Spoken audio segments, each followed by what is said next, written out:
Hi guys. So welcome back. இப்போ உங்களுக்கு வந்து இப்போ கனெக்ஷன் வந்து ரன் ஆயிடுது இல்லையா? இப்போ அடுத்தது வந்து நம்ம இதில் இருக்கிற மெத்தட்ஸ், அப்புறமா எப்படி க்ரூட் ஆப்ரேஷன்ஸ் பண்ணுறதுன்னு சொல்லி இந்த வீடியோவில் பார்ப்போம். க்ரூட்ன்றது கிரியேட், ரிட்ரீவ், அப்டேட், டெலீட், இந்த 4 ஆப்ரேஷனை தான் நம்ம வந்து க்ரெட் ஆப்ரேஷன். சரி, இதில் இருக்க கொஞ்சம் மெத்தட்ஸ். இந்த கனெக்ஷன் ஆப்ஜெக்ட் பார்த்துட்டோம்ல, போன இதில் நம்ம வந்து கனெக்ஷனை வாங்கணும், கனெக்ஷன் நம்ம பிரிண்ட் பண்ணணும். இப்போது இந்த வீடியோவில் வந்து ஃபஸ்ட் நம்ம பார்க்குறோம். என்ன பார்க்கலான்னா, இந்த கனெக்ஷனுக்குள்ளே என்னென்ன மெத்தட்ஸ் இருக்குது. ஸோ முதல்ல உங்களுக்கு இருக்கிற மெத்தட் வந்து கர்சர். இந்த கர்சர்ன்றது என்னன்னா, எப்படி ஒரு நம்ம கேரம் போர்டில் ஸ்ட்ரைக்கர் இருக்கோ, இல்லை ஒரு ஸ்னூக்கரில் வந்து ஸ்டிக் இருக்கோ, அதை வச்சு தான் நம்ம விளையாடுவோம் இல்லையா? அதே போல் தான் கர்சரும். கர்சரை வச்சு தான் நம்ம எல்லா க்ரட் ஆப்ரேஷன்ஸையும் நம்ம பண்ண போகிறோம். ஃபர்ஸ்ட் நம்ம கர்சரை உருவாக்குவோம். ரெண்டாவது கமிட்ன்றது என்னென்னா, ஒரு ஆப்ரேஷன் நீங்கள் பண்ணுறீங்க, ஏதாவது அப்டேட்டு இல்லாட்டி கிரியேட்டு இல்லாட்டி இன்சர்ட் ஏதாவது பண்ணுறீங்கன்னா, அந்த ஆப்ரேஷனை வந்து நீங்கள் கமிட் பண்ணணும். கமிட் பண்ணாதான் டேட்டா பேஸில் வந்து சேஞ்சஸ் வந்து சேவ் ஆகும், இல்லாட்டி டேட்டா பேஸில் சேஞ்சஸ் சேவ் ஆகாது. புரியுதா? ரோல் பேக் என்னன்னா, இப்போ ஒரு உதாரணத்துக்கு ஒரு 4-5 டேட்டா பேஸ் கால் பண்ணுறீங்க, நடுவில் உங்களுக்கு ஒரு சின்ன ஒரு எரர் வந்துருச்சு, பிடிக்கல. அப்போ என்ன பண்ணலாம், நீங்கள் ரோல் பேக் பண்ணிக்கலாம். ரோல் பேக் பண்ண என்ன ஆகும்னா, நீங்கள் கமிட் பண்ணதில்லை, நீங்கள் எக்ஸிக்யூட் பண்ண டிரான்சாக்ஷன்ஸ் எல்லாம் வந்து திரும்ப ரிவர்ட் ஆகி பழைய நிலைமைக்கு உங்கள் டேட்டா பேஸு வந்துடும். ஸோ ரொம்ப இம்பார்ட்டண்ட்டான மெத்தடு ரெண்டுமே. இதுக்கு இந்த மெத்தட்ஸுக்கு வந்து நம்ம பொதுவாக சொல்கிறது என்னென்னா, டிரான்சாக்ஷன் மெத்தட்ஸ். எந்த ஒரு டேட்டா பேஸ் பண்ணாலும் டிரான்சாக்ஷன்ஸ் வந்து நம்ம கரெக்டாக வைக்கணும். அதுக்காக கமிட்டும் ரோல் பேக்கும் யூஸ் பண்ணுறோம். கமிட்ன்றதுன்னா சேவ் பண்ணுறது, ரோல் பேக்னா என்ன பண்ணுறது, ரிவர்ட், அதை வந்து அன்சேவ் பண்ணி வெளியே எடுத்துடுறது, க்ளோஸு கனெக்ஷனை க்ளோஸ் பண்ணுறது. இப்போ இந்த 4 மெத்தடையும் நம்ம வந்து எல்லா ப்ரோக்ராம்ஸில் நம்ம யூஸ் பண்ண போகிறோம். க்ளோஸ் வந்து கண்டிப்பாக பண்ணணும். எப்படி ஃபைல் ஆப்ரேஷனில் பார்த்தீங்களா, குட் ப்ராக்டிஸ் இது. க்ளோஸ் பண்ணால் தான் அடுத்தவர் வந்து ஒரு கனெக்ஷன் தான் இருக்குது டேட்டா பேஸ்லன்னா, நீங்கள் க்ளோஸ் பண்ணால் தான் இன்னொருத்தர் வந்து அந்த டேட்டா பேஸை கனெக்ட் பண்ண முடியும். அதனால் க்ளோஸ் பண்ணிடணும். சரி, இப்போது இதில் வந்து இந்த கர்சரில் கூட பார்த்தீங்கன்னா நிறைய மெத்தட்ஸ் இருக்குது. இந்த கர்சர் வச்சு தான் நம்ம இப்போது விளையாட போகிறோம். எஸ்கியூஎல் கொரீஸ் எல்லாமே வந்து நம்ம ஹேண்டில் பண்ண போகிறோம். இதில் நிறைய மெத்தட்ஸ் இருக்குது. எக்ஸிக்யூட் ஒரு மெத்தட் இருக்குது. ஃபைன், ஒரு கொரியை வந்து அதை எக்ஸிக்யூட் பண்ணிடும். இன்னொன்று எக்ஸிக்யூட் மெனி, பல கொரீஸை வந்து ஒரே நேரத்தில், அதாவது பேட்ச் ப்ராசஸிங்னுவாங்க, ஒரே நேரத்தில் பல கொரீஸை நீங்கள் எக்ஸிக்யூட் பண்ணலாம். அப்புறம் ஃபெச் ஒன், ஒரு ரெக்கார்டை மட்டும் நீங்கள் வாங்கலாம். ஒரு கொரி எக்ஸிக்யூட் பண்ணிவிட்டு ஒரு ரெக்கார்டை மட்டும் வாங்குறதுக்கு ஃபெச் ஒன்னை யூஸ் பண்ணலாம். ஃபெச் ஆல் வந்து எல்லா ரெக்கார்ட்ஸும் நீங்கள் வாங்கலாம். அதாவது கொரி தரும், ரெக்கார்ட் வரும் இல்லையா, ஒரு ரிட்ரீவ் பண்ணுற கொரி, செலக்ட் கொரி கொடுத்தா, அப்போ எல்லா ரெக்கார்டையும் வாங்க. கால் ப்ராக்ன்றது ஸ்டோர்டு ப்ரொசீஜர்ஸை நீங்கள் கால் பண்ணுறதுக்கு நீங்கள் கால் ப்ராக்கை யூஸ் பண்ணலாம். ஏன்னா ஸ்டோர்ட் ப்ரொசீஜர்னா ஒரே ஒரு மெத்தட் மாதிரி டேட்டா பேஸில் நீங்கள் க்ரியேட் பண்ணிக்கலாம். ஒன்றுக்கு மேலே எஸ்கியூஎல் ஸ்டேட்மெண்ட்ஸு. எஸ்கியூஎல்ன்றது structured query language. SQL statements நீங்கள் கொடுத்து என்ன பண்ணலாம், ஒரே ஷாட்டில் நீங்கள் அதை எக்ஸிக்யூட் பண்ணலாம். ஸோ அந்த மாதிரி ஒரு ஸ்டோர்ட் ப்ரொசீஜரை க்ரியேட் பண்ணுறதுக்கு நீங்கள் கால் ப்ராக்கை யூஸ் பண்ணலாம். சரிங்களா? சரி, இப்போ நம்ம வந்து இந்த டேட்டாபேஸ் கனெக்ஷன் ப்ராசஸை பற்றி, எக்ஸிக்யூஷன் ப்ராசஸ் பற்றி பார்ப்போம். ட்ரை எக்ஸப்ட் ஏன் போடுறோன்னா, ஏதாவது எரர் வந்தால் நம்ம வந்து கிராஷ் ஆகக்கூடாது, அதே நேரத்தில் நமக்கு வந்து எக்ஸப்ஷன் வந்தால் ரோல் பேக் ஆகிடும். இதுதான் டிரான்சாக்ஷன் மேனேஜ்மெண்ட். எக்ஸப்ஷன் வரலையா, பிரிண்ட் ஆகிடும், கமிட் ஆகிடும். ஸோ இதுதான் பண்ணுறோம். நம்ம ஃபஸ்ட்டு என்ன பண்ணுறோன்னா, இந்த டிபி கனெக்ஷன் ஆப்ஜெக்ட் வாங்கிட்டோம்ல, அந்த டிபி கனெக்ஷன் ஆப்ஜெக்ட் வாங்கி ஒரு கர்சர் வாங்கணும். ஸ்டெப்ஸ் வந்து ரொம்ப ஸ்டாண்டர்ட், இது மாறவே மாறாது. ஒன்ஸ் நீங்கள் கர்சர் ஆப்ஜெக்ட் வாங்கிட்டீங்கன்னா, கர்சரை வச்சு நீங்கள் கொரியை எக்ஸிக்யூட் பண்ணலாம். எக்ஸிக்யூட் பண்ண பிறகு அந்த எக்ஸிக்யூஷன் நிலையாக இருக்கணும் அப்படின்னா நீங்கள் கமிட் கொடுங்க. ஒருவேளை இதில் எரர் வந்துருச்சு அப்படின்னா நீங்கள் என்ன பண்ணணும், எக்ஸப்டில் போயிட்டு db.rollback கொடுக்கணும். இது ரோல் பேக் ஆகிடும். db.close வந்து பெட்டர் என்னன்னா ஃபைனலியில் வைக்கிறது. ஃபைனலியில் வச்சிங்கன்னா irrespective of whatever happens அது வந்து கண்டிப்பாக க்ளோஸ் ஆகிடும். சரிங்க? ஸோ பார்ப்போமா இதை? இப்போ பாருங்கள், இதில் இங்கே பார்த்தீங்கன்னா இதில் வந்து இது நானே உங்களுக்கு ஃபைனலி போட்டுறேன். அதான் right way of doing it. சரி. இப்போ இத மறுபடி போடுவோமா? Import mysql dot connector. Fine.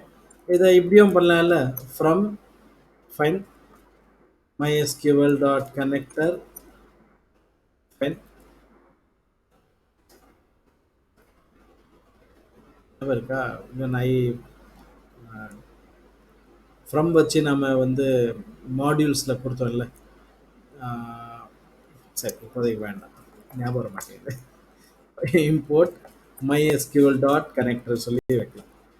அதை யூஸ் பண்ணுங்க, ஃப்ரம் யூஸ் பண்ணுங்க, அப்போதான் இது இருக்காது. டிபி ஈக்குவல் டு இந்த மாதிரி நீங்கள் தனித்தனியாக கொடுக்க வேண்டிய அவசியம் இருக்குது. ஒவ்வொரு தடவையும் MySQL கனெக்டர் கொடுக்க வேண்டிய அவசியம் இருக்காது. கனெக்டர் இதுக்குள்ளே வந்து நம்ம வந்து லோக்கல் ஹோஸ்ட், சம்டைம்ஸ் யானைக்கும் அடி சறுக்கும் என்னவாங்க, அதனால் ஞாபகம் வராது மெயினான டைமில். சரி, local host fine, user equal to root, fine, password equal to root, fine, அப்புறம் டேட்டாபேஸ் ஈக்குவல் டு மைடிபி போட்டோம் இல்லையா நம்ம. ஸோ இது வந்து உங்களுக்கு கனெக்ஷனை கொடுத்துரும். கனெக்ஷன் கொடுத்த பிறகு நீங்கள் என்ன பண்ணுங்க, ட்ரை கொடுங்க. இதுக்குள்ள நீங்கள் வந்து cursor equal to DB dot cursor வாங்கிடுங்க.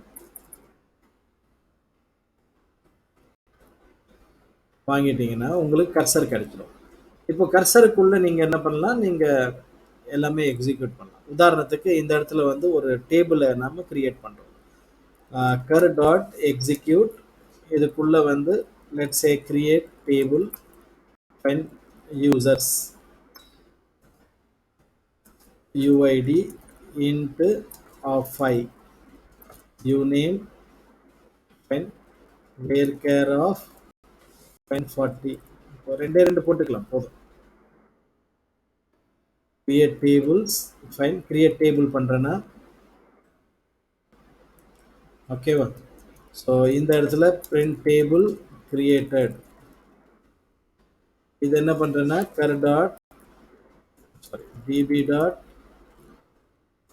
commit கொடுத்துறேன்.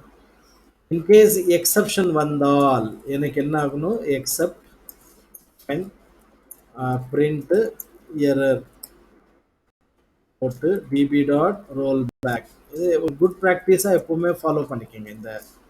இதை நான் கொடுக்குற இந்த ஃபார்மேட் ஓகேவா. ஸோ இப்போ கனெக்ஷன் நடக்குது. கனெக்ஷன் மூலமாக ஒரு டேபிளை கிரியேட் பண்ணுறோம். இன்கேஸ் பிரச்சனை ஆச்சுன்னா ரோல் பேக் பண்ணிடுறோம். ஃபைன். ஸோ எரர் வந்திருக்கு, ரொம்ப சந்தோஷம். ஸோ எதுக்காக எரர் வந்திருக்கு பார்ப்போம். Create table users UID int of 5 uname. இங்கே பாருங்கள், இந்த இடத்துல வந்து ஒரு பிராக்கெட் மிஸ்ஸிங். இப்போ இது வந்து எரர் வந்திருக்கு, என்ன எரர் தெரியாது. அப்போ எப்படி நம்ம வாங்கணும், எக்ஸப்ட் எக்ஸப்ஷன் இ, ஃபைன், ஆஸ் இ கொடுத்துட்டிங்கன்னா இந்த இடத்துல நீங்கள் இயை பிரிண்ட் பண்ணிங்கன்னா உங்களுக்கு அந்த எக்ஸப்ஷன் மெசேஜ் வரும். you have an error in the SQL syntax. ஓகேவா. ஸோ எஸ்கியூஎல் சின்டாக்ஸில் தான் எரர் இருக்குது. நம்ம கண்டுபிடிச்சிட்டோம், இருந்தாலும் நம்ம வேணும்னா இப்படி கூட பார்த்து நம்ம தெரிஞ்சுக்கலாம். இப்போ நான் கொடுத்துட்டேங்க, ப்ராக்கெட் கொடுத்துட்ட பிறகு ரன் பண்ணுறேன். பர்ஃபெக்டாக க்ரியேட் ஆகிடுது. இப்போ போயிட்டு அதை செக் பண்ணிப்போம். Show tables, what it, select star from users, ஒன்றும் இருக்காது, அதில் காலியாக இருக்கும். சரிங்களா. ஸோ இப்போ டேபிள் வந்து கிரியேட் ஆகிடுச்சு. டன். ஸோ இதாம்மா, இஸ் தட் கிளியர்? ஃபைன். ரொம்ப ரொம்ப ரொம்ப சிம்பிளான ஒரு விஷயம். ஃபைன், அழகாக நம்ம இதை கிரியேட் பண்ணிட்டோம். சரி, இப்போது டேபிள் கிரியேட் எடுத்து அடுத்தது என்ன பண்ணோம். Naturally I would like to do some create, update, retrieve, delete operations இல்லையா. ஸோ அடுத்தது வந்து ஒரு சின்ன ஒரு ரெட்ரீவ் பார்ப்போம். இங்கே பாருங்கள், ரெட்ரீவ் இல்லை, இன்சர்ட். ஃபஸ்ட் இன்சர்ட் பார்ப்போம். இன்சர்ட் இன்டூ ஒரு கமாண்டு, அதை ரன் பண்ணி பார்ப்போமா. ஸோ இதே வந்து நான் கொஞ்சம் மாற்றிடுறேன். இப்போது insert into users values, find 1 comma find Rahim சொல்லி தரேன். ஸோ ரஹீம் அந்த அந்த ரெக்கார்டை நான் இன்சர்ட் பண்ணுறேன். ரெண்டே ரெண்டு காலம் சின்னதாக வச்சுருக்கேன், ஈஸியாக இருக்கும்னு சொல்லி. ஸோ இங்கே வந்து ரெக்கார்ட் இன்சர்ட்டட் சொல்லி போடுறேன். எரர் வந்து எரர் காட்டும். ஓகேவா? ஸோ ரன் பண்ணுவோம், அதே தான், சேம் ப்ரோக்ராம் தான், எந்த வித்தியாசமும் இல்லை. ஸோ ரெக்கார்ட் இன்சர்ட்டட் இங்கே பாருங்கள். இப்போ நான் செலக்ட் கொடுத்தா கங்க்ராச்சுலேஷன்ஸ், உங்களுக்கு இன்சர்ட் ஆகிடுது. Is that clear? ஆயிடுதா?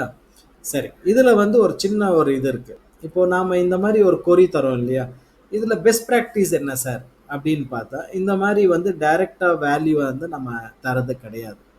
எப்படி தருவோம் அப்படின்னா, ஃபர்ஸ்ட் ஆஃப் ஆல் நீங்கள் வந்து ஒரு கொரின்னு எழுதிக்குங்க. இங்கே கொரின்னு எழுதிக்குங்க. அதில் இந்த இதை வந்து நீங்கள் கொடுத்துருங்க. அண்ட் இந்த ரெண்டு வேல்யூ வந்து நீங்கள் வந்து டிசைட் பண்ணாதீங்க. அதுக்கு இந்த மாதிரி கொஷின் மார்க் கொடுத்துருங்க. இதுக்கு பேர் வந்து ப்ரிப்பேர்ட் ஸ்டேட்மெண்ட், இல்லாட்டி இது வந்து டைனமிக் ஸ்டேட்மெண்ட் கூட சொல்லலாம். நீங்கள் டைனமிக் ஸ்டேட்மெண்ட் கூட சொல்லலாம். ஸோ ஒன்ஸ் இது மாதிரி கொடுத்துட்டிங்கன்னா நீங்கள் ரன் டைமில் இந்த வேல்யூஸை பாஸ் பண்ணலாம். தயவு செஞ்சு இந்த கன்காட்டினேட் பண்ணுற வேலைலாம் வச்சுக்காதீங்க. ஒரு வேரியபிளில் நீங்கள் பாஸ் பண்ணனா இப்படி தான் நீங்கள் பாஸ் பண்ணணும் டைனமிக் கொரிஸ்.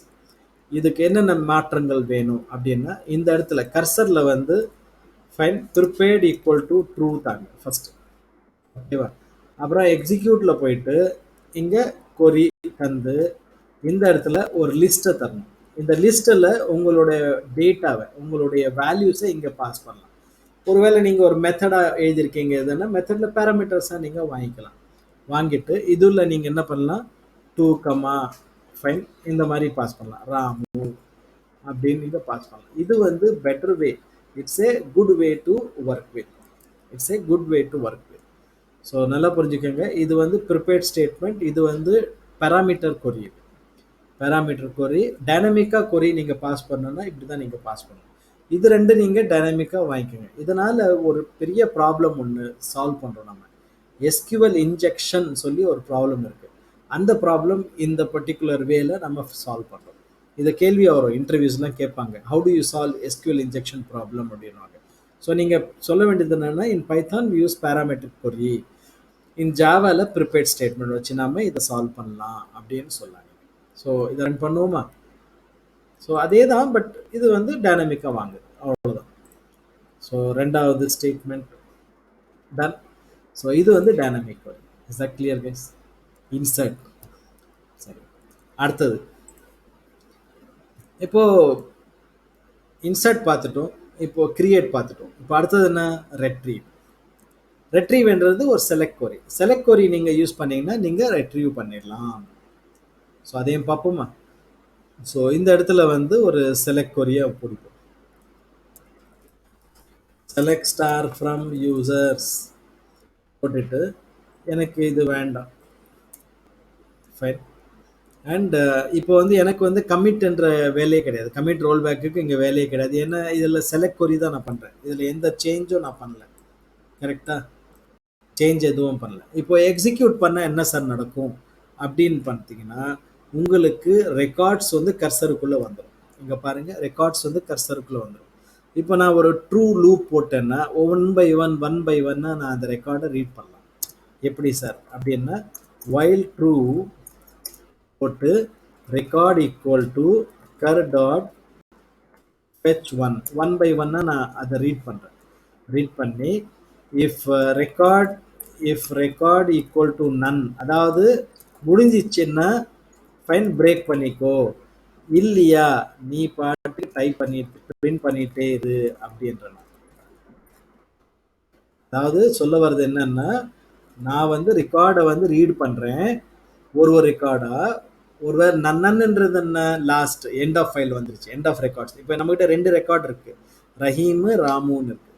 ஸோ ரெக்கார்ட் நன் வந்து லாஸ்ட் ரெக்கார்ட் முடிஞ்சிச்சு, முடிஞ்ச உடனே பிரேக் ஆகிடு, இந்த லூப்லேருந்து பிரேக் ஆகிடு, இல்லாட்டி எனக்கு வந்து ரெக்கார்டை பிரிண்ட் பண்ணு. ஸோ ரன் பண்ணுவோமா இது? ஓகே, இதில் என்ன இருந்திருக்குன்னா, இஃப் ரைட் கோலன் மிஸ் பண்ணியிருக்கோம், ரஹீம். ஓகேம்மா. ஸோ ஒன் பை ஒன்னாக பிரிண்ட் ஆயிடுச்சா? இது வந்து செலக்ட் கொரி, உங்களுடைய செலக்ட் கொரி. இதை நீங்கள் ஃபெச் ஆல் கொடுத்தீங்கன்னா எல்லா ரெக்கார்டும் ஒரே நேரத்தில் பிரிண்ட் ஆகிடும். சரிங்களா? சிம்பிளாக இருக்கா, ஈஸியாக இருக்கா இது? ஓகே, கிரியேட் பார்த்துட்டோம், இப்போ ரெட்ரீவும் பார்த்துட்டோம். இதிலே நீங்கள் வந்து இப்போ வேறு UID equal to question mark கொடுத்தீங்கன்னா கொரி கமா இங்கே வந்து நீங்கள் இப்படி தரலாம். இந்த கொஷின் மார்க் இதில் ரீப்ளேஸ் ஆகிடும். ரீப்ளேஸ் பண்ணால் ரஹீம் மட்டும் நமக்கு டிஸ்பிளே ஆகும். ஓகேவா? இது வேர் கிளாஸ், கண்டிஷன் கிளாஸ். ஓகே, இங்கே பாருங்க வேர். சரி, இப்போ அடுத்தது அப்டேட் கொரி.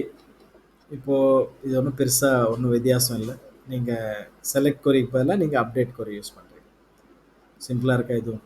ஓகே, இது நீங்கள் ட்ரை பண்ணிங்கன்னா வந்துடும் உங்களுக்கு ஈஸியாக. மூணாவது டெலீட்டு. ஒன்றும் பெரிய விஷயம் இல்லை. டெலீட் பண்ணால் டெலீட் ஆகுது. இந்த பர்டிகுலர் ரெக்கார்டு வந்து வேறு கிளாஸில் டெலீட் பண்ணுறோம் நம்ம. Got it guys, is that clear? சரி, ஸோ இதுதான் நம்மளுடைய டேட்டா பேஸ் கனெக்ஷன். ரொம்ப ஈஸியான ஒரு சாப்டர் இது. நான் படித்தா நிறைய வேல்யூ இருக்குது இதுக்கு. ஃபைன், ஆல் த பெஸ்ட், நல்லா படிங்க. ஃபைன், இதோட நம்ம பார்ட் 3 முடிக்கிறோம். இதுக்கப்புறமா நம்ம பார்ட் 4 போக போகிறோம் இதில். ஓகே, சரி, தேங்க்யூ வெரி மச்.